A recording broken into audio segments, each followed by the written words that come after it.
ओम नमः शिवाय। हर हर महादेव। स्वागत है आपका हमारे चैनल पर। आज के इस वीडियो में आप सुनेंगे सोमवार व्रत की कथा। सभी प्रकार की व्रत कथाएं सुनने के लिए और हमसे जुड़े रहने के लिए आपको केवल हमारे चैनल को सब्सक्राइब करके बेल आइकन पर प्रेस करना है। आज की कथा अच्छी लगे तो लाइक करना है और शेयर करना है। तो चलिए अब हम सुनते हैं सोमवार व्रत की कथा। एक नगर में एक बहुत धनवान साहूकार रहता था। उसके घर में धन की कमी नहीं थी, परंतु वह बहुत दुखी रहता था क्योंकि उसके कोई पुत्र नहीं था। वह इसी चिंता में दिन रात दुखी रहता था। पुत्र की कामना के लिए वह प्रत्येक सोमवार को शिव जी का व्रत और पूजन किया करता था तथा सायंकाल मंदिर जाकर शिव जी के सामने दीपक लगाया करता था। उसके इस भक्ति भाव को देखकर एक समय माता पार्वती ने शिवजी से कहा, प्रभु, ये साहूकार आपका अनन्य भक्त है, सदैव आपका व्रत और पूजन बड़ी श्रद्धा से करता है। आपको इसकी मनोकामना अवश्य पूरी करनी चाहिए। तब शिवजी ने कहा, हे पार्वती, ये संसार कर्म क्षेत्र है। किसान खेत में जैसा बीज बोता है वैसी ही फसल काटता है। उसी तरह मनुष्य इस संसार में जैसा कर्म करते हैं वैसा ही फल भोगते हैं। माता पार्वती ने अत्यंत आग्रह से कहा, महाराज, जब यह आपका अनन्य भक्त है और अगर इसको किसी प्रकार का दुख है तो उसे आपको अवश्य दूर करना चाहिए। आप तो सदैव अपने भक्तों पर दयालु रहते हैं और उनके दुखों को दूर करते हैं। यदि आप ऐसा नहीं करेंगे तो मनुष्य आपका पूजन और व्रत क्यों करेंगे? माता पार्वती का ऐसा आग्रह देख शिवजी कहने लगे, हे पार्वती, इसके कोई पुत्र नहीं है। इसी चिंता में यह अति दुखी रहता है। इसके भाग्य में पुत्र न होने पर भी मैं इसको पुत्र प्राप्ति का वरदान देता हूँ, परंतु वह पुत्र केवल 12 वर्ष तक ही जीवित रहेगा।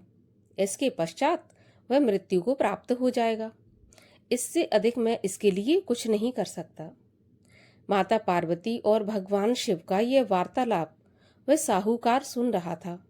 इससे उसको ना तो प्रसन्नता हुई और ना ही दुख हुआ। वह पहले की तरह शिव जी का व्रत और पूजन करता रहा। कुछ समय के पश्चात साहूकार की स्त्री गर्भवती हुई और 10वें महीने उसके गर्भ से अति सुंदर पुत्र उत्पन्न हुआ। साहूकार के घर में बहुत खुशी मनाई गई, परंतु साहूकार तो ये जानता था कि उसकी केवल 12 वर्ष की ही आयु है, इसलिए उसने अधिक प्रसन्नता प्रकट नहीं की और ना ही किसी को यह भेद बताया। जब वह बालक 11 वर्ष का हो गया तो बालक की माता ने उसके पिता से कहा कि अब इसका विवाह कर देना चाहिए। तब साहूकार ने कहा, अभी मैं इसका विवाह नहीं करूंगा, मैं अपने पुत्र को काशी पढ़ने के लिए भेजूंगा। साहूकार ने बालक के मामा को बुलाकर उसको बहुत सा धन देकर कहा, तुम इस बालक को काशी पढ़ने के लिए ले जाओ और रास्ते में जिन जिन स्थानों से भी जाओ, यज्ञ करते, ब्राह्मणों को भोजन कराते और दक्षिणा देते हुए जाना।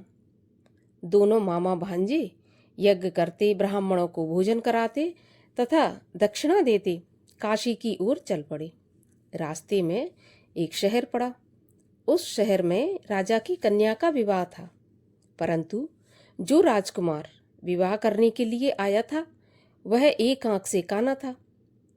उसके पिता राजा को इस बात की बड़ी चिंता थी कि कहीं राजकुमार को देखकर राजकुमारी या उसके माता पिता विवाह में किसी प्रकार की अड़चन पैदा न कर दें।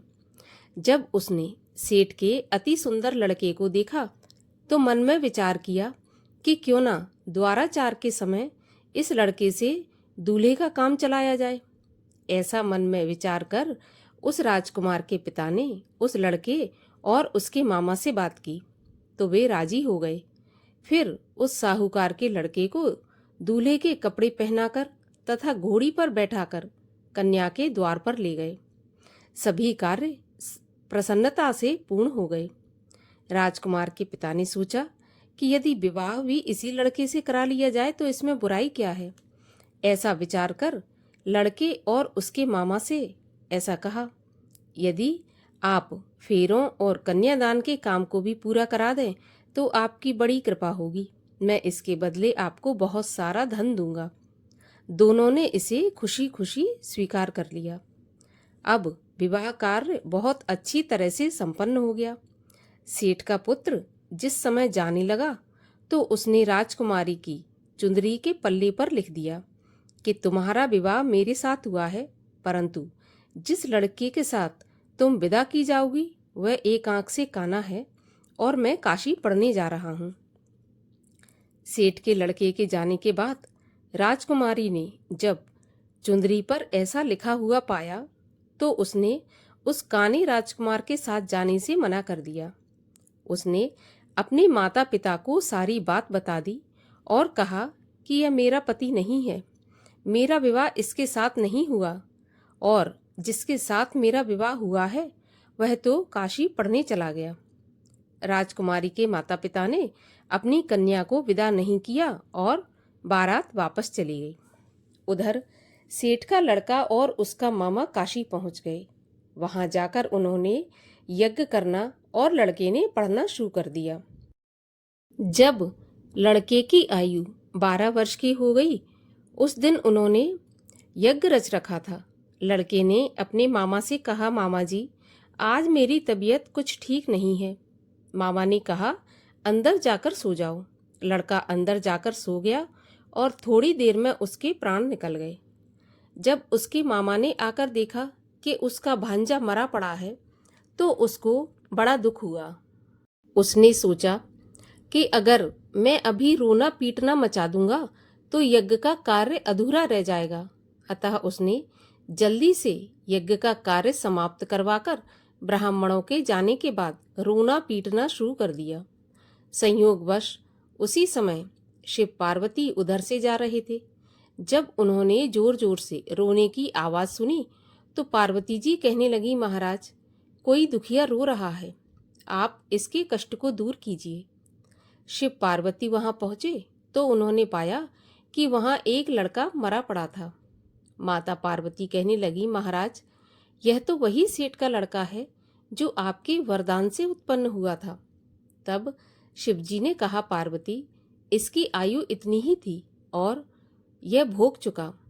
तब पार्वती जी ने कहा, महाराज, इस बालक को कुछ आयु और दे दो, नहीं तो इसके माता पिता तड़प तड़प कर मर जाएंगे। माता पार्वती के बार बार आग्रह करने पर शिवजी ने उसको जीवन का वरदान दे दिया। शिवजी की कृपा से वह लड़का जीवित हो गया। शिवजी और पार्वती कैलाश पर्वत पर चले गए। शिक्षा पूरी होने पर वह लड़का और उसका मामा उसी प्रकार यज्ञ करते, ब्राह्मणों को भोजन कराते तथा दक्षिणा देते अपने घर की ओर चल पड़े। रास्ते में उसी शहर में आए जहां उस लड़के का वहां की राजकुमारी से विवाह हुआ था। वहां आकर उन्होंने यज्ञ आरंभ कर दिया।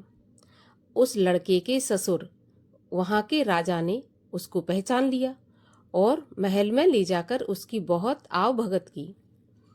फिर बहुत से दास दासियों सहित आदरपूर्वक अपनी राजकुमारी और जमाई राजा को विदा कर दिया। जब वे अपने शहर के निकट आए तो मामा ने कहा कि मैं पहले तुम्हारे घर जाकर तुम्हारे माता पिता को खबर करके आता हूँ। जब उस लड़के का मामा घर पहुंचा तो उसने क्या देखा कि लड़के के माता पिता घर की छत पर बैठे थे। उन्होंने यह प्रण करके रखा था कि यदि हमारा पुत्र कुशलता से लौट आया तो हम राजी खुशी नीचे आ जाएंगे, नहीं तो छत से कूदकर अपने प्राण दे देंगे। उस लड़के के मामा ने आकर जब यह समाचार दिया कि आपका पुत्र आ गया, तब उनको विश्वास नहीं हुआ।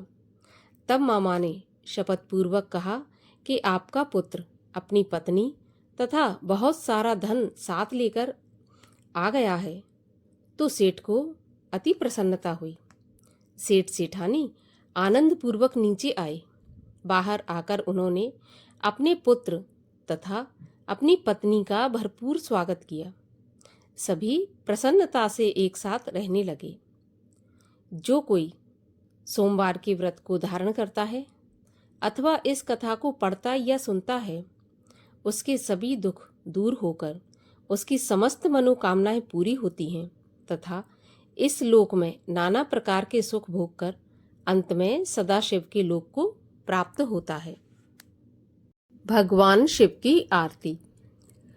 ओम जय शिव ओमकारा, स्वामी हर शिव ओमकारा, ब्रह्मा विष्णु सदा शिव अर्धांगी धारा। ओम हर हर हर महादेव। एकानन चतुरानन पंचानन राजे, हंसानन गरुड़ासन वृषवाहन साजे। ओम हर हर हर महादेव। दो भुज चार चतुर्भुज, 10 भुज ते सोहे, तीनों रूप निरखता त्रिभुवन जन मोहे। ओम जय शिव ओमकारा। अक्षमाला वनमाला मुंडमाला धारी, चंदन मृग मद सोहे, भोले शुभकारी। ओम हर हर हर महादेव। श्वेतांबर पीतांबर बाघांबर अंगे, सनकादिक ब्रह्मादिक भूतादिक संगे। ओम हर हर हर महादेव। करके मध्य कमंडल चक्र त्रिशूल धारी, सुखकारी दुखहारी जगपालनकारी। ओम हर हर हर महादेव।